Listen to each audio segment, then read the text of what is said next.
If your DC solar system uses Tigo optimizers, they can also be integrated into the Sanctuary inverter. Install optimizer modules on each solar panel according to the manufacturer's specs. A Tigo access point should be placed near the first few panels in the string.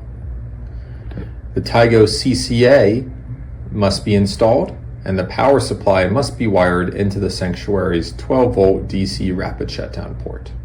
This port is on the control board of the inverter. The CCA can connect directly to the inverter's Ethernet port or alternatively to your local Wi-Fi router using a standard Ethernet cable. Just like with an RSS, pressing the shutdown button on either inverter sends a signal to the optimizers through the CCA to cut off PV output.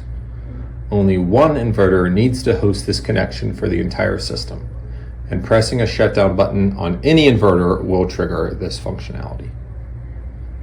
Be sure to enable the PV optimizer setting in the inverter menu during commissioning.